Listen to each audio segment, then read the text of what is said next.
sobremanera grande. El verso 3 dice: y dijo también Abraham, mira que no me has dado prole, he aquí que será mi heredero un esclavo nacido de mi casa. Luego vino a él palabra de Jehová diciendo: no te heredará sino un hijo tuyo será el que te heredará. Preguntas, mis queridos hermanos: ¿a los cuántos años promete Dios un heredero a Abraham? ¿Alguien conocemos la historia de Abraham? ¿A los cuántos años promete un hijo a Abraham? ¿Alguna respuesta por ahí? Vamos a ver en el capítulo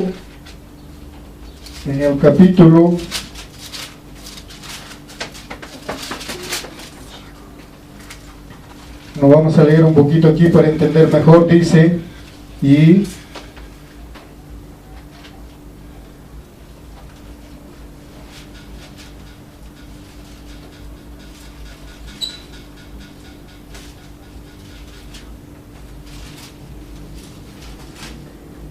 el capítulo 16 también dice así: Sarai, mujer de Abraham, no le daba hijos, y ella tenía una sierva egipcia que se llamaba Agar. Y dijo entonces Sarai a Abraham: ya ves que Jehová me ha hecho estéril, te ruego pues que te allegues a mi sierva, quizás tendré hijos de ella. Y atendió Abraham al ruego de Sarai. Mis queridos hermanos, ¿cuántos años esperó esta promesa a Abraham? ¿A los cuántos años se le da la promesa? ¿Sabe cuántos años tenía? 99 años, cuando, sobre todo, pero esta promesa se le había dado, por la pregunta que voy a hacer: ¿a los cuántos años sale de la tierra de los caldeos Abraham? Parece que no hay ninguna respuesta, parece que estamos estudiando poco la Biblia. A los 75 años. Vamos a ver esta profecía en el capítulo 12. Rápidamente en el capítulo 12 lo encontramos, donde, vamos a ver, dice 12 verso 4: y se fue Abraham como Jehová le dijo, y Lot fue con él, y era Abraham de edad de 75 años cuando salió de Aram. ¿Cuántos años tenía Abraham? 75. Y después, ¿qué pasa después? Cuando ya ellos tan viejos habían esperado tantos años la promesa, y ¿sabe lo que pasa? Que un momento de la vida Sara le dice: yo ya estoy vieja, no puedo darte hijos, tú te vas a llegar a mi sierva Agar, y de ahí tendremos el heredero. Y fue así. Dios acordó el plan, lo que trazó Sara. Mis queridos hermanos, a veces, Elías parece que tiene una respuesta por ahí. ¿Usted está preguntando si tuviera un hijo con Agar? ¿Sí? Sí. Sí, cierto. Ahora, mi pregunta es la siguiente: ¿fue el heredero? Miren, a veces nosotros, cuando Dios promete algo, a los 75 años, Dios lo saca a Abraham, le dice: cuenta las estrellas, así será tu descendencia. Y habían transcurrido muchos años, y la promesa no llegaba. Entonces, un momento en la vida, Sara dice: Abraham, ¿sabes qué? Nosotros ya estamos viejos y es difícil que Dios cumpla la promesa, porque más encima Dios me ha hecho estéril, te vas a llegar a mi sierva Agar, entonces nacerá el heredero. Y Dios había dicho eso, y sabe, después vino los sinsabores de la vida, mis queridos hermanos.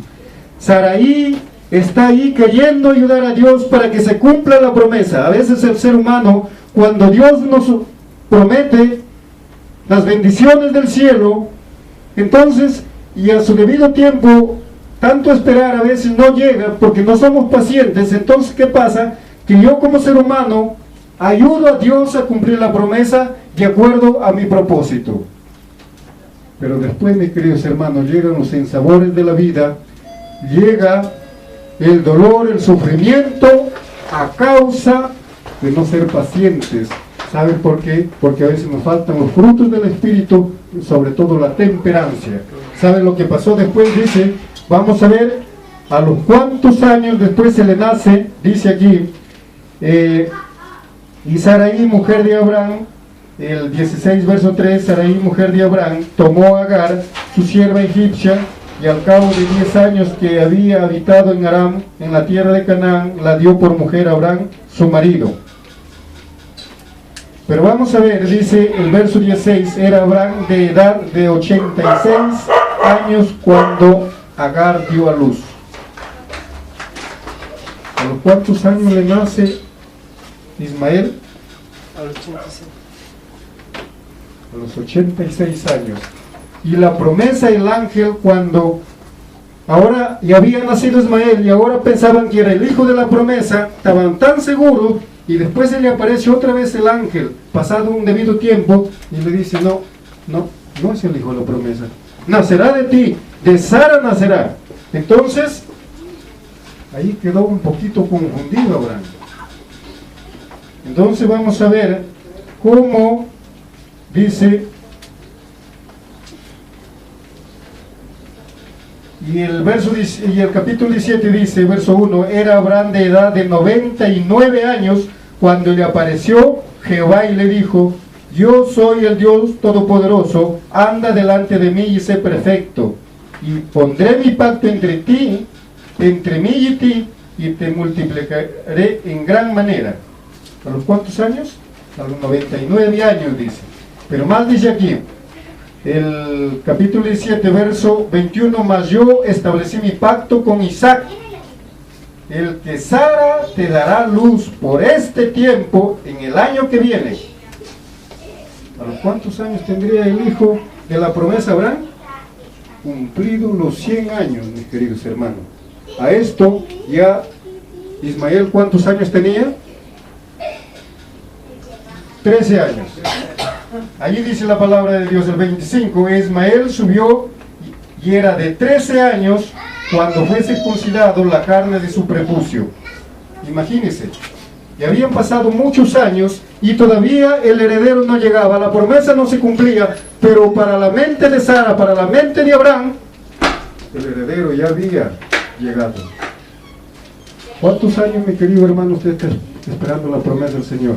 Tal vez se ha cansado y dice, el Señor se olvidó de mí. ¿Será que el Señor se olvida de su pueblo, de sus hijos? Nunca, mis queridos hermanos. Dios los bendiga, mi querido hermano. Sea bienvenido. Mis queridos hermanos, la grande desgracia de nuestro pueblo, hermanos, cuando nosotros no somos pacientes, no esperamos la promesa para que Dios primeramente nos prueba si realmente estamos aptos para recibir el mensaje, aptos para recibir la promesa, entonces Él nos prueba la paciencia. Pero ¿qué pasa? Que nosotros somos precipitados, creemos que ya, hoy lo dijo y mañana se cumpla. Mis queridos hermanos, no es así. El plan de Dios también quiere ver tu paciencia, si realmente lo obedeces, lo amas. El capítulo 18, verso 10 dice, entonces dijo, de cierto volveré a ti según el tiempo de la vida, y he aquí que Sara tu mujer tendrá un hijo. Y Sara escuchaba la puerta de la tienda que estaba detrás de él. Y Abraham y Sara eran viejos de edad avanzada, y Sara ya le había cesado la costumbre de la mujer. Hasta por esto Sara pensaba que ya no iba a llegar el heredero. Pero el verso 14 dice, ¿hay para Dios alguna cosa difícil? Al tiempo señalado volveré a ti, y según el tiempo de la vida, Sara tendrá un hijo. ¿Se cumplió o no se cumplió? Mis queridos hermanos, se cumplió como el Señor lo dijo. Ahora vamos a ver a los cuántos años realmente de edad nace Isaac, de acuerdo a la palabra de Dios. El capítulo 21 dice: visitó Jehová a Sara como había dicho, e hizo Jehová con Sara como había hablado. Y Sara concibió y dio a Abraham un hijo en su vejez, en el tiempo que Dios le había dicho. Y llamó a Abraham el nombre de su hijo que nació, que lo dio a luz Sara, Isaac. Y circuncidó a Abraham su hijo, e Isaac lo circuncidó a los 8 días, como Dios le había mandado. Y era Abraham de 100 años cuando nació Isaac su hijo. ¿Cuántos años habían pasado? 25 años. Pero ahora, mis queridos hermanos, Abraham había fallado en la fe. Abraham no había cumplido el mandato de Dios y por tanto él tenía que pasar por una prueba mayor. Y también el cielo hasta ese momento no había entendido el plan de la salvación. Pero Dios lo llama a Abraham después a sacrificar a su hijo. ¿Sabe a los cuántos años? Entonces, mis queridos hermanos, para esto hay que leer este libro, Patriarcas y Profetas. Dice que a los 20 años, cuando Isaac tenía 20 años, se presentó otra vez el ángel de Jehová y lo manda: tienes que llevar a tu único Isaac, a tu hijo, a sacrificarlo allá al monte de Moria. ¡Qué tremendo! Este padre había tenido que, por las cosas que se precipitaron, por haber ayudado a Dios que se cumpla la promesa a través de Agar y a través de Ismael, se quedó dolido con el corazón partido al echar a Agar, a echar a Ismael de su hogar, de su casa. Mis queridos hermanos, porque los sinsabores de la vida llegan cuando nosotros actuamos mal. Entonces Abraham, imagínense, ya había despedido a Ismael que se fuera por el desierto. Ahora le pide Dios: a tu único Isaac, llévalo a un lugar alto al sacrificio, al monte de Moria. Qué tremendo, mis queridos hermanos. Abraham tenía que pasar por una prueba tremenda, y sabe, ya había pasado la edad viril de Abraham. Ahora Abraham ya era viejo. Y a veces cuando nosotros llegamos a viejos, no es la misma fortaleza que cuando éramos jóvenes. Cuando soy joven, yo voy de aquí para allá, hago un salto de 5 metros de garrocha. ¿Por qué? Porque estoy en la edad de viril. Pero saben, Abraham, a pesar de la vejez, tuvo que pasar por una tremenda prueba. Y mi querido hermano, yo te digo, tú también vas a pasar por tremendas pruebas. Pero no te asustes, Cristo estará a tu lado. Él será la roca que te protegerá de los dardos del enemigo, de los dardos de Satanás. Porque de esa manera Dios protegió a Abraham. Entonces vamos a ver en el capítulo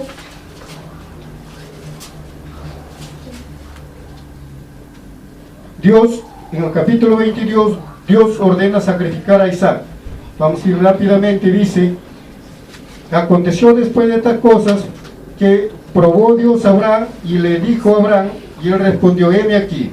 Y dijo: toma tu hijo, tu único Isaac, a quien amas, y vete a tierra de Moria, y ofrécelo allí en holocausto sobre los montes que yo te diré.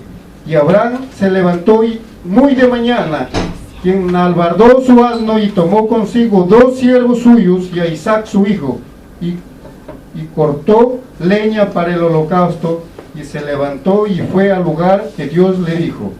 Al tercer día alzó Abraham sus ojos y vio el lugar de lejos. Entonces dijo Abraham a sus siervos: esperad aquí con el asno, y yo y el muchacho iremos hasta allí, y adoraremos y volveremos a vosotros. Y tomó Abraham la leña del holocausto y la puso sobre Isaac su hijo, y él tomó en su mano el fuego, el cuchillo, y fueron ambos juntos. En el verso 7 dice: entonces habló Isaac a Abraham, su padre, y dijo: Padre mío. Y él respondió: heme aquí, hijo mío. Y él dijo: he aquí el fuego y la leña, mas ¿dónde está el cordero para el holocausto? Y respondió Abraham: Dios proveerá de cordero para el holocausto, hijo mío. E iban juntos. Y cuando llegaron al lugar que Dios le había dicho, edificó allí Abraham un altar y compuso la leña y ató a Isaac, su hijo, y lo puso en el altar sobre la leña. Qué tremendo, mis queridos hermanos. Después que le promete un hijo, ahora le dice, anda y sacrifícalo. Y Satanás ahí estaba en el oído. Abraham no puedes obedecer. ¿Por qué no? Porque la palabra de Dios dice también, no matarás.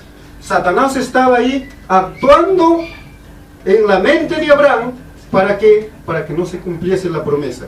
Entonces, mis queridos hermanos, Dios tenía que probar y el cielo tenía que entender el plan de la redención. Hasta ese momento no había habido luz concerniente a los ángeles para determinar qué es lo que había de pasar en el futuro. Pero cuando vieron a Abraham que llevó a su hijo a sacrificar, entendieron el gran acontecimiento profético en la cruz del Calvario, que Isaac representaba al Cordero de Dios que quita el pecado del mundo.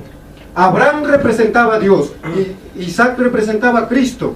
Cuando los ángeles vieron al Padre en agonía allí, luchando noche tras noche en oración, en súplica, tal vez Dios enviaría otro mensajero a decirlo, no es necesario que vayas. Pero a pesar que él clamó, no hubo respuesta. Y a la madrugada vio al muchacho durmiendo, con temblor llegó a su cama y despertó. Quiso avisar a Sara, pero Sara, para ella había sido terrible saber que a su hijo lo llevaban al sacrificio. Isaac era su vida de Sara, y en su vejez habría sido tal vez una desdicha, sobre todo para Abraham, para no cumplir el plan de la promesa, sobre todo que Dios estaba anunciando el Cordero de Dios, el Hijo de Dios, que vendría en carne a quitar el pecado del mundo, mis queridos hermanos. Y de esa manera, pero Abraham, a pesar de todo, empezó a confiar. No dudó de las palabras, iré allá. Y sabe, el tremendo acontecimiento que pasó allá, en ese altar, es que cuando Isaac, imagínese, usted tiene un hijo, si usted lo cría sin titubeo, ese hijo irá con usted a su lado, a donde usted lo diga y a donde el Señor le muestre. Pero si usted lo cría un hijo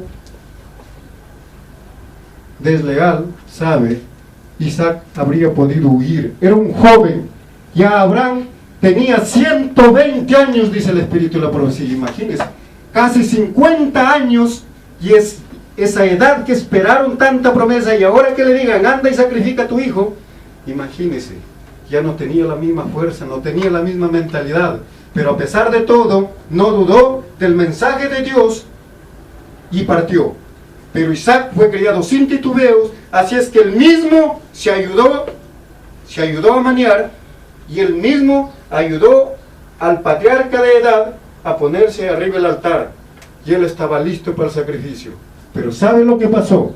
Los ángeles entendieron desde el cielo, miraban con regocijo la prueba mayor que se le dio a un ser humano de sacrificar a su hijo, porque estaba representando que Cristo, así en el cielo, harían un acuerdo con su Padre y él vendría a morir en lugar de la raza humana. Ese acontecimiento, mis queridos hermanos, es para nosotros que contemplemos cada día a Cristo para el perdón de nuestro pecado, y contemplando a Cristo seremos transformados a la misma gloria, a la misma semejanza del Hijo de Dios. Amén. Eso es lo que está mostrando Dios a través de estas profecías que se cumplirían y que se cumplieron en la cruz del Calvario. Amén. Pero hay una cosa, mis queridos hermanos, cuando dice el verso 10, y extiende Abraham tu mano, toma el cuchillo para degollar a tu hijo. Entonces el ángel de Jehová desciende del cielo y dijo, Abraham, Abraham. Y él respondió, heme aquí. Y dijo, no extiendas tu mano sobre el muchacho, ni le hagas nada, porque ya conozco que temes a Dios, por cuanto no me rehusaste a tu único hijo. Hay una cosa, mis queridos hermanos, lo que aconteció en el altar del sacrificio, que no lo dice la Biblia, no lo dice el Espíritu de la profecía. ¿Sabe qué pasó? ¿Sabe qué pasó allí? Abraham con Isaac se dieron el último abrazo. Hijo, le dijo, confía en Dios. Yo confío en Dios. Él me prometió que nuestra descendencia sería como la arena a la orilla del mar, que sería como las estrellas del cielo. Yo estoy confiado, hijo mío, confía que sí, para hoy día el Señor te trajo aquí, y para este día esperé tantos años para verte con vida, para ver la descendencia, y si el Señor ha pedido que sea sacrificado, hay una esperanza, hijo, que Dios te levantará de entre los muertos y nuestra descendencia será numerosa. Mis queridos hermanos, ese abrazo fraternal, ese amor abnegado, ese amor agape, el que nació en Cristo, que amó a este mundo caído, eso demuestra, mis queridos hermanos, que en el cielo hubo un abrazo entre el Padre y el Hijo, mostrando los acontecimientos que sucederían en la tierra. Y hoy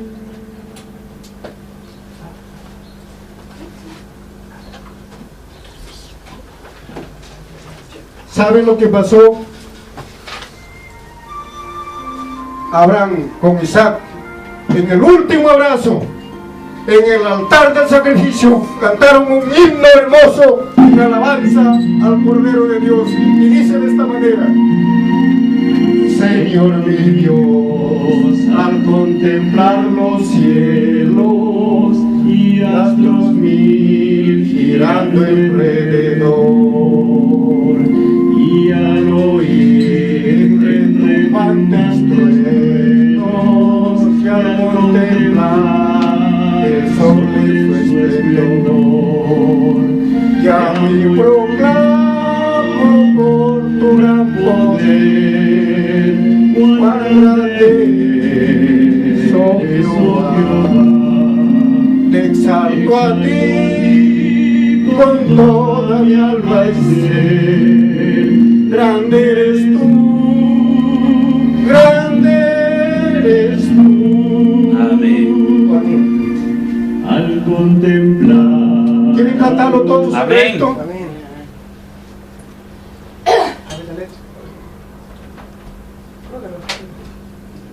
Póngalo. Pollos y flores, los pajarillos oigo en su cantar, y alrededor percibo mil bellezas, y brisa suave viene a refrescar. Te amo y proclamo por tu gran poder, cuán grande exalto a ti con toda mi alma y ser. Grande eres tú, grande eres tú. Amén, mis queridos hermanos. Amén. Esto es lo que pasó allá en el altar de Moria, allá en ese mismo lugar donde Cristo un día fue levantado entre el cielo y la tierra, el único puente de expiación para esta raza caída, mis queridos hermanos. Amén. Un día en el cielo, Cristo y su Padre se abrazaron y le dijo: hijo, hay una esperanza para ti, hay una esperanza para este pueblo caído, para Adán, para el hombre caído, es que a través de ti el hombre se haya redimido. Es necesario, mi hijo, que tú vayas a la tierra y habites entre los hombres, y tú exaltes mi santa ley, que es nuestro carácter. Y de esa manera Dios vindicó su santa ley, y de esa manera unió la santa ley con el evangelio a través de Cristo Jesús, Señor nuestro, en quien tenemos salvación, redención. Porque la palabra del Señor dice que no hay otro nombre bajo el cielo, bajo el sol, en que tengamos salvación, sino es en Cristo Jesús, Señor nuestro. Amén. Dios Amén. bendiga, mis queridos hermanos. Amén.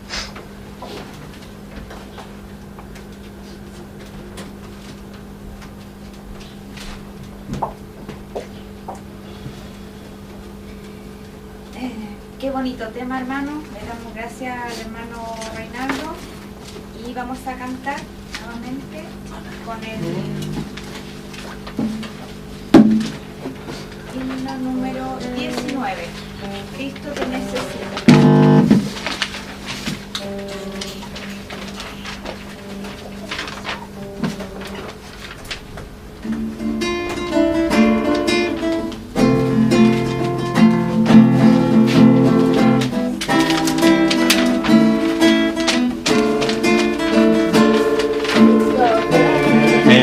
necesita para amar, para amar. Cristo te necesita para amar, para amar. Cristo te necesita para amar, para amar. Cristo te necesita para amar, para amar. No te importe la raza o el color de la piel, ama a todos como hermano y hace el bien. No te importe la raza o el color de la piel, ama a todos como hermano y hace el bien. Al humilde y al rico dale amor, dale amor. Al que viene de afuera dale amor, dale amor. Al humilde y al rico dale amor, dale amor. Al que viene de afuera dale amor, dale amor. No te importa la raza o el color de la piel, ama a todos como hermano y hace bien. No te importe la raza o el color de la piel, ama a todos como hermano y hace bien. Amén. Amén. Vamos a nuestro segundo tema con el hermano Hugo Montoya. Amén.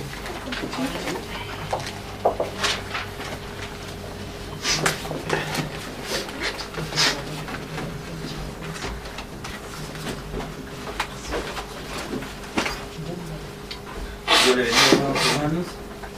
Quiero saludarlos a cada uno de ustedes en el precioso nombre de nuestro Señor Jesucristo que está presente. Amén. Amén. Y quiero llamar su atención en el libro de Timoteo, 2 de Timoteo, capítulo 3, versos del 1 al 5.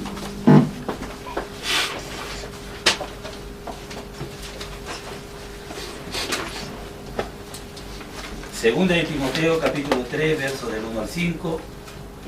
Dice la palabra de Dios así: también debes saber esto, que en los postreros días vendrán tiempos peligrosos, porque habrá hombres amadores de sí mismos, ávaros, vanagloriosos, soberbios, blasfemos, desobedientes a los padres, ingratos, impíos, sin afecto natural, implacables, calumniadores, intemperantes, crueles, aborrecedores de lo bueno, traidores, impetuosos, infatuados, amadores de los deleites más que de Dios.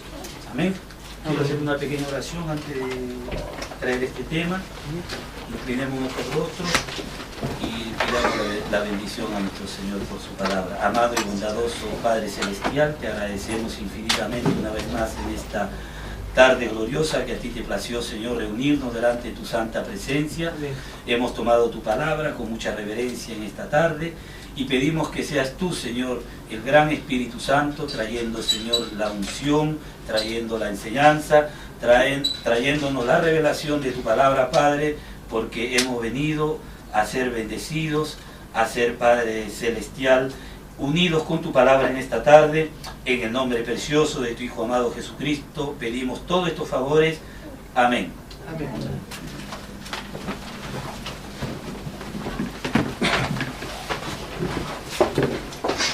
Entonces, como hemos dado lectura en este libro de la segunda carta de Timoteo, capítulo 3, si nosotros vemos bien la escritura, nos podemos dar cuenta que Pablo está hablando para estos días. Él dice: también debes saber esto, que en los postreros días, o sea, en estos tiempos, en los días finales, vendrán tiempos peligrosos. Dice: porque habrá hombres amadores de sí mismos, ávaros, vanagloriosos, soberbios, blasfemos, desobedientes a los padres, ingratos, impíos, Aquí el apóstol no se está refiriendo ni está hablando de la gente del mundo. Aquí el apóstol Pablo está hablando sobre gente religiosa dentro de las iglesias denominacionales. Por eso dice la Escritura, desobedientes a los padres, impíos. Está hablando de nuestros padres apostólicos, hablando espiritualmente, y está hablando de gente impía. Un impío no es una persona que está en el mundo, un pecador. Un impío es una persona religiosa. Una persona que, habiendo conocido la palabra, está en desobediencia de la misma. Es como un apóstata. Un apóstata es uno que ha retrocedido, que ha conocido la verdad y ahora se ha apartado. Ha dejado los caminos rectos del Señor. Si nosotros seguimos leyendo, la palabra dice: sin afecto natural, implacables, calumniadores, intemperantes, crueles, aborrecedores de lo bueno. Sabemos que solamente existe algo bueno y eso es Dios. Dice: traidores, impetuosos, infatuados, amadores de los deleites más que de Dios. Y en el versículo 5, que es donde quiero hacer énfasis, dice que tendrán apariencia de piedad. O sea, hablando de gente religiosa, que tendrán apariencia de piedad, mas negarán la eficacia de la palabra de Dios.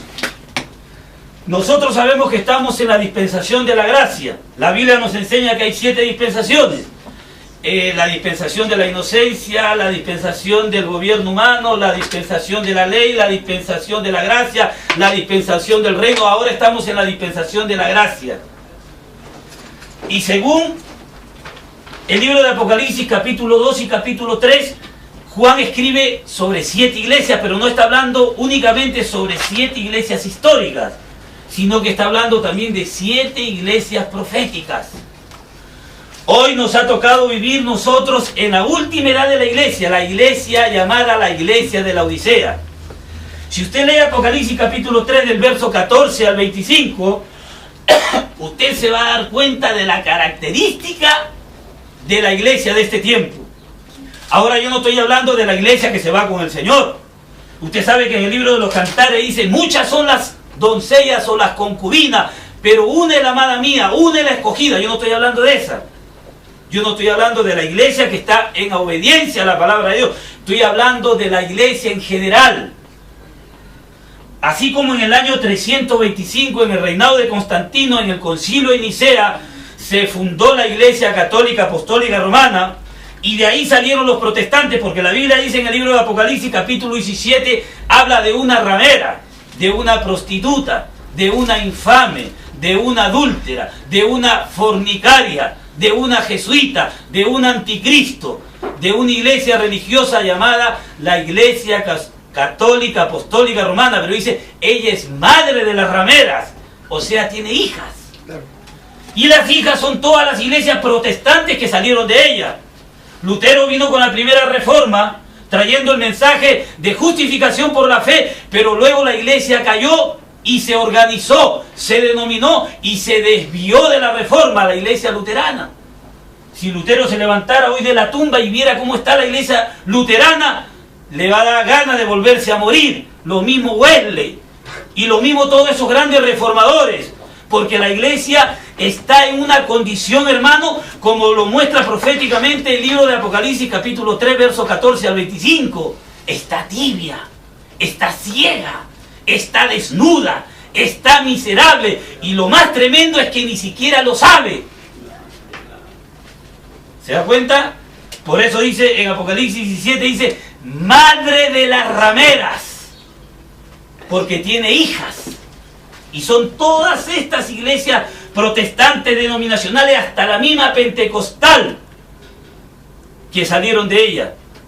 Usted sabe, cuando Juan ve esta ramera, esta infame, esta anticristo, esta jesuita, esta espiritista, esta hechicera, esta fornicaria, dice que la mira con gran asombro porque la ve embriagada de la sangre de todos los mártires. Y es que está registrado en sus propios libros de la martirología romana que la iglesia católica apostólica romana mató más de 68 millones de personas, registrado en sus propios libros.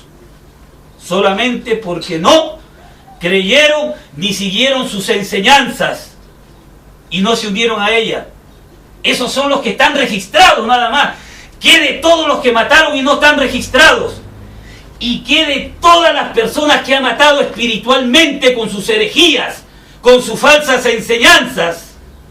Y lo mismo ha hecho la iglesia protestante. ¿A cuánto no mató la iglesia protestante?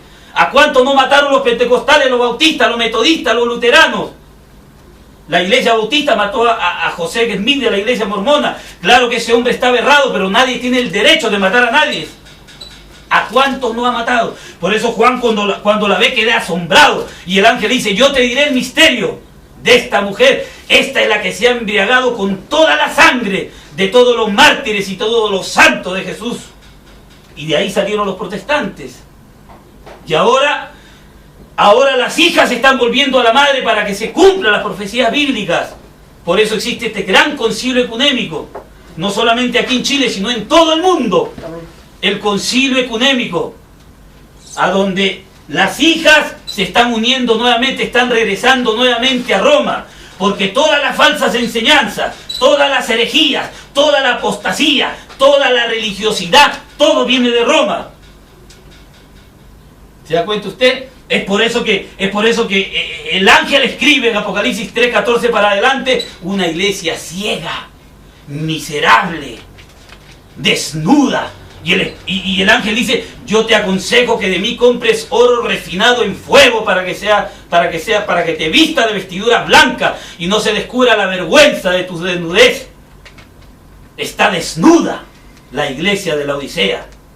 Desnuda porque no está vestida con el traje de la palabra de Dios que la va a llevar a la boda del Cordero. Está desnuda, está ciega, está miserable. Y Pablo está escribiendo aquí la condición de todo este grupo de personas que se encuentran dentro de las mismas denominaciones, hombres con apariencia de piedad. Pero usted sabe que a veces los actos hablan más fuerte que las palabras. Pastores parados en los púlpitos, casados y divorciados 3, 4 veces. ¿Se da cuenta usted? Cuando la palabra dice que hay 18 requisitos para un pastor, y el primero es que sea marido de una sola mujer. Pisoteando las escrituras, pisoteando la sangre del Señor, y lo que tenemos ahora es una iglesia mundana, impía, religiosa, desnuda, miserable, como dice el ángel en Apocalipsis capítulo 3. Dios, en la edad primitiva, formó una iglesia, la estableció, la fundó, la ordenó, la confirmó, la vindicó, una iglesia apostólica que vivía en santidad, que obedecía la palabra de Dios, que estaba llena del Espíritu Santo, los dones le seguían, las señales le seguían, todo el poder del cielo estaba con ella, pero luego el espíritu del anticristo entra. Por eso cuando usted ve estas 7 edades proféticas, 2 y 3 de Apocalipsis, usted va a leer, pero tengo algo contra ti, que tienes a los que tienen esa doctrina nicolaita, y luego habla de la doctrina de Balaam, y luego habla de la doctrina de Jezabel, porque el anticristo comenzó a bombardear, comenzó a invadir, y el apóstol Pablo en Hechos capítulo 20, versos del 29 al 30 dice, porque de nosotros mismos se levantarán lobos rapaces, hombres perversos, que arrastrarán tras de sí a los discípulos, sacándolos de la palabra de Dios. ¿Se da cuenta usted? Ya Pablo había profetizado eso en Hechos 20, versos 29 y 30.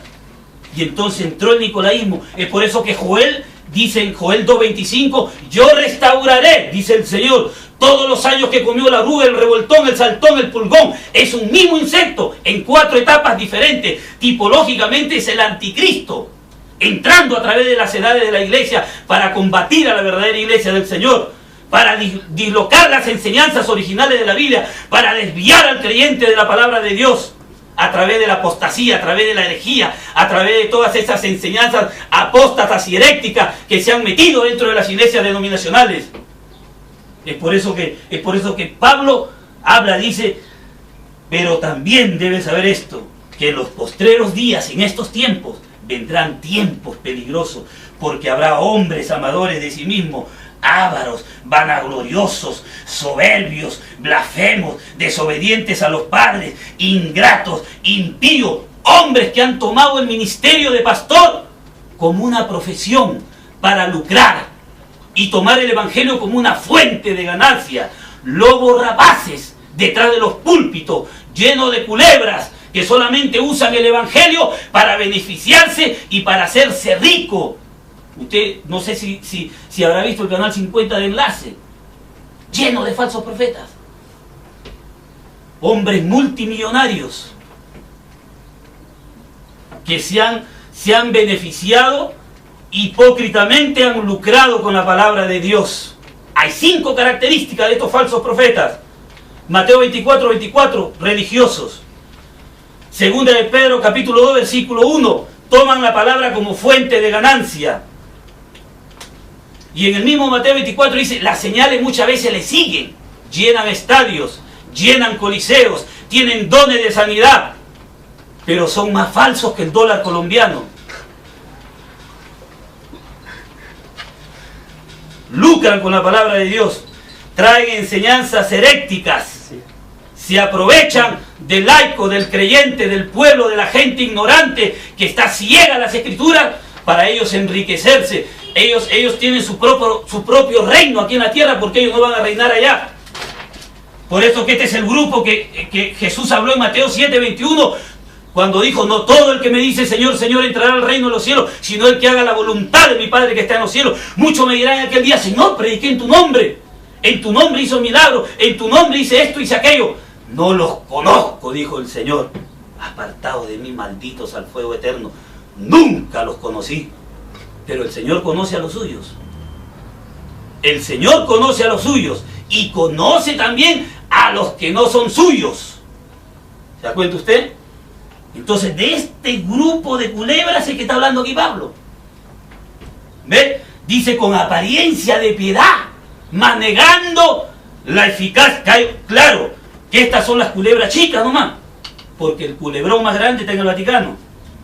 Y toda falsa enseñanza, toda herejía, toda apostasía viene de allá, de Roma.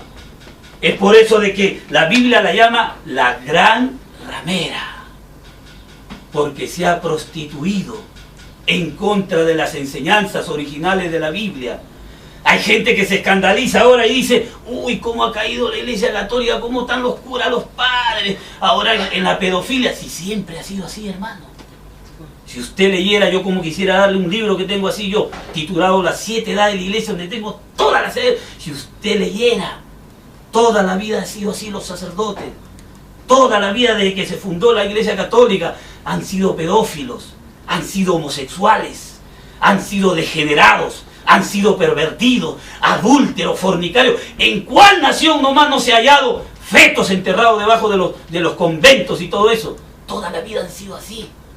Porque ellos no están en la Escritura, porque ellos no están en la palabra, porque ellos no están obedeciendo los mandamientos de Dios, porque esa gente no ha sido regenerada, no ha sido cambiada, no ha sido transformada, no tienen una pizca del Espíritu Santo de Dios en su corazón y en su alma. Por eso es que se manejan así, por eso, porque es gente falsa.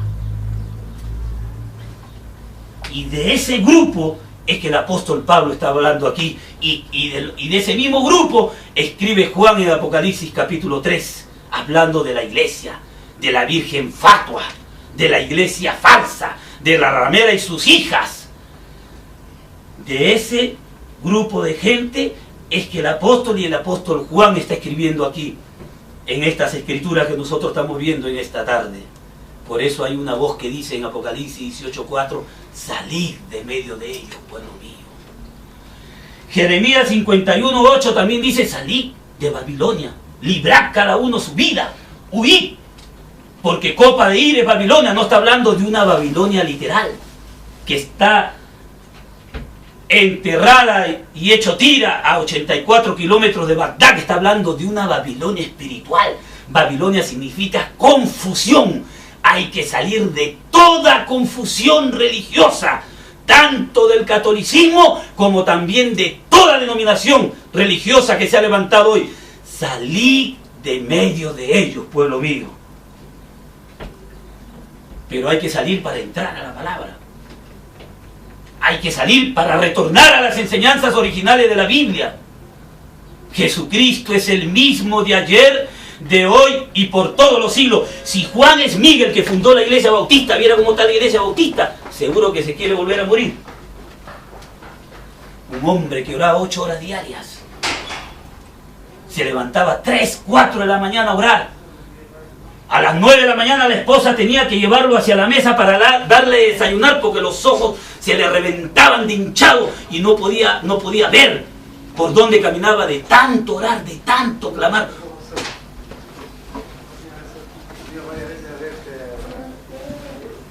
Hombres santos de Dios, hombres consagrados. Es por eso que en Hechos 5:32 dice: el Espíritu Santo le ha dado Dios a los que le obedecen. Hombres obedientes a la palabra de Dios. Esa palabra santidad. Sin santidad nadie verá al Señor. Esa palabra santidad viene de una raíz griega, significa limpio y apartado para el servicio del Señor. Limpio y apartado del mundo, porque no somos del mundo. Esa palabra mundo en el Nuevo Testamento viene de la raíz griega que se escribe cosmos, que es el sistema político y religioso. Por eso Juan, cuando ve esa bestia de Apocalipsis 13, la ve con 2 cuernos: política y religión, con apariencia de piedad, sí, porque representa a los Estados Unidos de Norteamérica, pero hablaba como dragón. Por eso que está en Apocalipsis 13. Y Estados Unidos empieza con 13 colonias, su bandera tiene 13 rayas, 13 estrellas y su número es el 13, Estados Unidos de Norteamérica. Ya ni siquiera se puede orar por Estados Unidos. ¿Se da cuenta? Ahora Estados Unidos está viviendo de los impuestos que tiene que pagar de aquí a 40 años. El dólar no sirve, el euro también está acabando. Lo único que tiene valor ahora es el oro, y todo el oro del mundo lo tiene el Vaticano. Y si quiere el Vaticano soluciona el problema monetario mundial allá en el centro financiero de Nueva York y toma el control económico, político, religioso a través de este gran concilio ecuménico que existe aquí y en todo el mundo. Y entonces comienza nuevamente la persecución y comienza nuevamente la Iglesia Católica a conquistar, a perseguir, a matar. ¿Se da cuenta usted? Porque eso es lo que hizo la Iglesia Católica en tiempos antiguos. Mató más de 68 millones de personas. Destruyó todas las iglesias cristianas. Mató hasta el último cristiano. Echó por tierra toda la verdadera doctrina del Evangelio, hasta no dejar nada. Lo que dejó la oruga se comió el revoltón. Lo que dejó el revoltón se comió la langosta. Lo que dejó la langosta se comió el pulgón. Hasta dejar nada. Por eso Dios tuvo que mandar a Lutero para traer la primera reforma, y luego tuvo que mandar a Wesley, porque Lutero trajo justificación por la fe, pero Wesley trajo sin santidad nadie verá al Señor. No era suficiente ser justo, sino que Dios quiere un pueblo santo también. Y no era suficiente la santificación, porque Dios derrama del Espíritu Santo en la calle Azusa número 312 en Los Ángeles, California, y ese derramamiento del Espíritu Santo invade todo el mundo hasta el día de hoy. Porque hasta el Espíritu Santo se había ido de la tierra, el catolicismo había conquistado, había invadido todo. Todo era catolicismo en todo el mundo. Había destruido y había acabado con todo. Pero el Señor dijo: yo restauraré, dice el Señor. Yo restauraré todos los años que ha hecho tanto daño este espíritu de anticristo.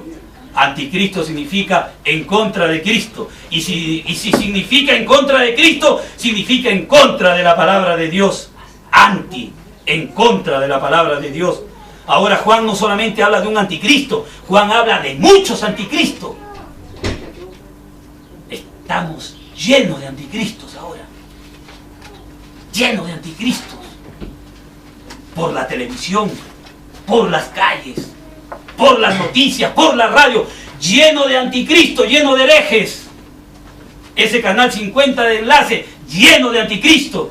El Cash Luna, el Benning Hill y todos esos falsos profetas con apariencia de piedad, falsos ungidos, que no tienen absolutamente nada de Dios en su corazón. Y la gente se deja mover por la sanidad. Hermano, la sanidad no se lo va a llevar al cielo. Jesús dijo: ni la carne ni la sangre dará el reino de Dios. Solamente el alma que pecare, esa morirá. Más importante la sanidad de tu alma que la sanidad física. Porque tarde o temprano esa persona que sanó de una sanidad divina se va a volver a morir, de viejo o de otra enfermedad. Y el Señor dijo, ni la sangre ni la carne heredará el reino de Dios, pero el alma. Preocúpate tú por la sanidad de tu alma, que tu alma esté bien. Un gran hombre de Dios dijo una cosa bien importante y bien veraz. Yo preferiría estar errado en mi doctrina, pero estar bien en mi corazón. Porque de qué me valiera a mí estar bien en mi doctrina cuando estoy mal en mi corazón. Pero si yo estoy bien en mi corazón, el Espíritu Santo me va a guiar hacia toda verdad. Y eso es mucha verdad. Y nada más que la verdad. Lo más importante es estar bien con el Señor. Mire, hermano, ¿qué si el Señor viniera en este momento? ¿Recuerda la historia que le conté del pastor que iba al monte a hacer su servicio? Y de pronto oye que alguien venía atrás, se esconde entre los arbustos y venía un hombre cargando un tremendo bulto y vio las huellas del Señor en el hombre y se acercó para ayudarle. Déjame, Señor, que te ayude, debe llevar los pecados del mundo. Ahí le dijo, no, son los tuyos nomás. Mire, hermano, muchas veces estamos así. Tú sabes que hasta los pensamientos arriba se oyen más fuerte que las palabras. ¿Se da cuenta usted? Me gusta mucho la historia de la paloma, hermano. De esa paloma, esa historia de la vida real. Cuando los alemanes habían acorralado a los americanos en la Segunda Guerra Mundial en cierto lugar. Y ellos estaban como en una zanja ahí, en una zanja sin esperanza, sabiendo que las tropas se estaban acercando para matarlos a los últimos que quedaban. Y un soldado recordó que tenía un pichón, una paloma mensajera, y le ató un mensaje en la pata mandándolo al cuartel general para que vinieran en su ayuda. Y la paloma voló con el mensaje al cuartel general, pidiendo refuerzo a las tropas americanas para que vinieran a ayudarlos a salvarlos, porque los alemanes los tenían acorralado, hermano. Ya los iban a matar, eran los últimos que quedaban. Y cuando la paloma iba volando hacia el cuartel general, los alemanes se dieron cuenta y comenzaron a ametrallarla y comenzaron a dispararle. Cuenta la historia que mientras ametrallaban y disparaban a esta paloma mensajera, una bala le rompió la pata. Otra le destrozó un pedazo de su pecho. Otra le voló media ala. Otra le rompió un pedazo de su pico.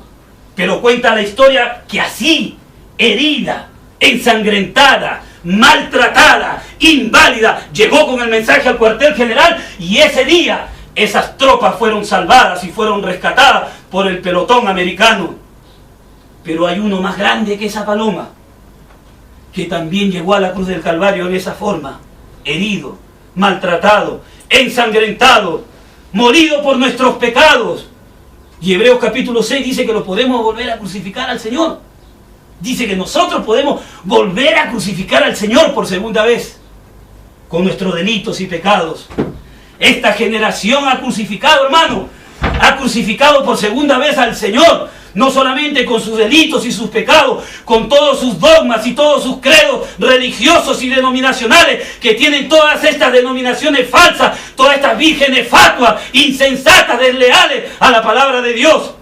Han crucificado por segunda vez al Señor porque han crucificado la palabra de Dios. Queriendo ser sabios se han hecho necios, hermano. Creen que porque van a un seminario, van a un instituto, van a un monasterio, y termina más lejos de Dios que lo que ellos piensan. Más lejos de Dios a través de todas esas enseñanzas falsas teológicas. Dios no necesita eso, hermano. Dios necesita un pequeño hombre, humilde, sencillo, pero Él quiere ver que su corazón esté completamente rendido y dedicado a Dios. Con un solo hombre así, totalmente rendido a la palabra, a la presencia de Dios, Dios puede sacudir todo Chile de pecado con uno solo.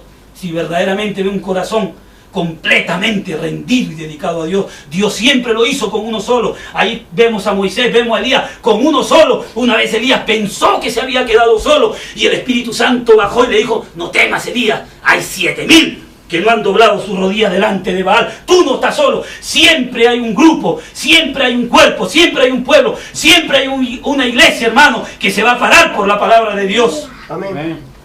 Siempre va a haber. Y yo siempre recuerdo a ese pequeño profeta llamado Micaías que vino después de Elías. Siempre lo miro, me gusta este profeta, es el que más me gusta de toda la Biblia, este pequeño profeta. La Biblia no habla mucho de él, pero me gusta. Porque acá había reunido sus 400 profetas y todos le decían a una sola voz: anda Ramón de Galaad, que Dios te lo entregará. Pero acá estaba dudoso y le dice a Josafat: ¿no habrá uno más por ahí que me profetice?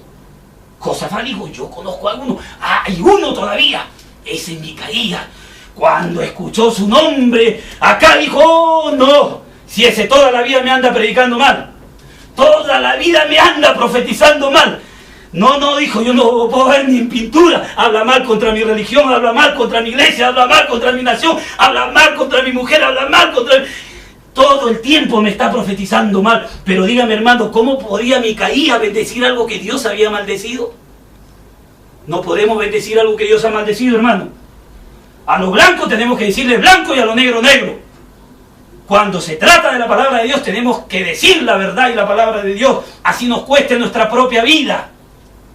¿Se da cuenta? Así nadie nos quiera, así nadie esté de acuerdo con nosotros. Nosotros tenemos que ser honestos con Dios y tenemos que predicar el evangelio de verdad. Tenemos que pararnos por la verdad, no solamente con nuestra predicación, sino también con nuestra vida, con nuestra conducta, con nuestro testimonio. Así para la gente parezcamos locos, religiosos, anticuados, no importa. Lo importante es que Dios está viendo que nosotros estamos bien delante de la presencia de Dios. Eso es lo que cuenta, eso es lo importante. Así que lo trajeron a Micaías. ¿Y qué vas a decir tú? Le dijo: yo solamente diré lo que dice la palabra de Jehová, dijo. Yo solamente diré, y le costó la vida. Le costó la vida a Micaías.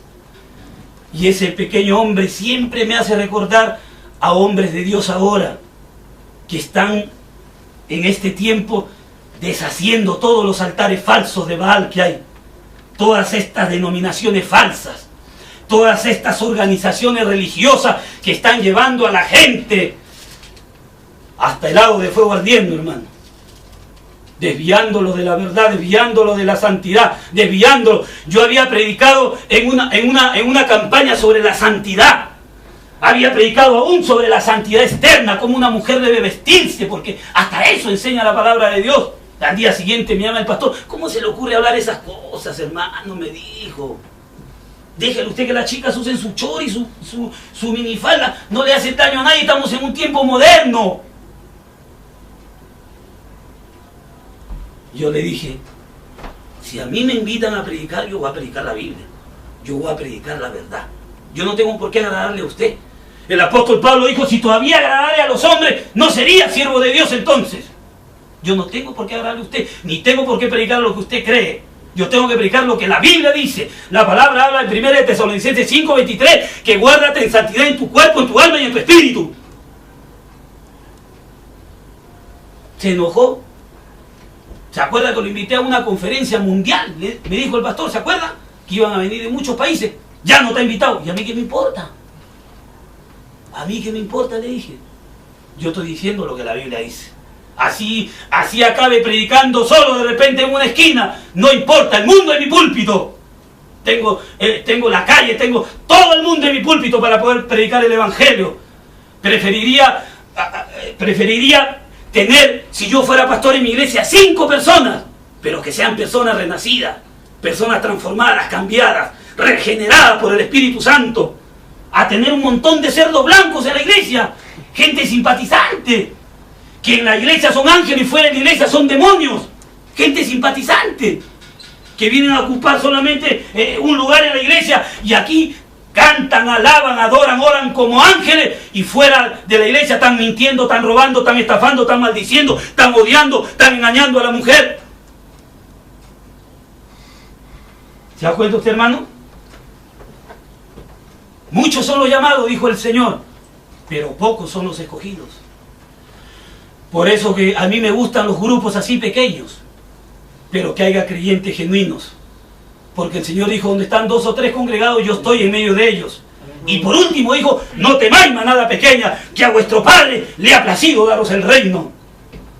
Y siempre recuerdo ese poema de ese gran poeta cristiano que fue inspirado. Y cuando la vida haya acabado aquí en esta tierra, la última oración hecha, las batallas terminadas, las armas colgadas, los humos disipados y la Biblia cerrada, y lleguemos en ese amanecer eterno y brillante más allá del sol, donde se reunirán los escogidos en esa gran mesa extendida de miles y millares de largos preparados para la cena, veteranos con cicatrices de batalla y lágrimas de gozo recorriendo su mejilla, y el rey saliendo en su belleza y santidad, limpiando sus lágrimas con sus propias manos, diciendo: ya no llores más, buen siervo.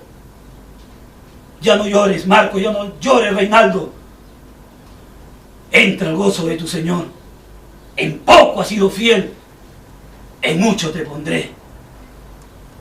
Que Dios los bendiga a cada uno de ustedes, amados hermanos, en esta tarde. Que Dios nos ayude, hermanos. Amén. Amén. Que Dios nos ayude a estar listos. Nosotros vivamos, estudiemos y trabajemos como si no viniera el Señor de aquí a 1000 años. Pero vivamos en santidad y en obediencia a la palabra, como si el Señor viniera de aquí a 5 minutos. Que el Señor le bendiga, hermano, a cada uno de ustedes por este pequeño y humilde mensaje. Amén. Dios le bendiga. Amén. Amén.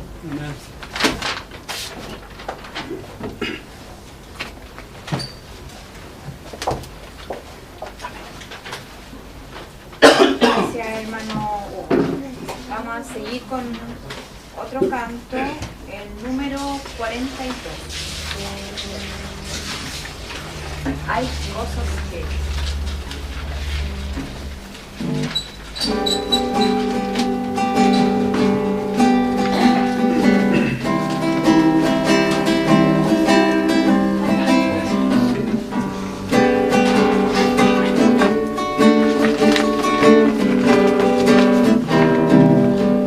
Hay cosas que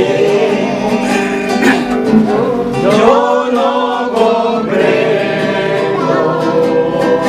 lugares santos yo no llego, pero sí sé, y es verdad que mi Dios es real, porque lo siento.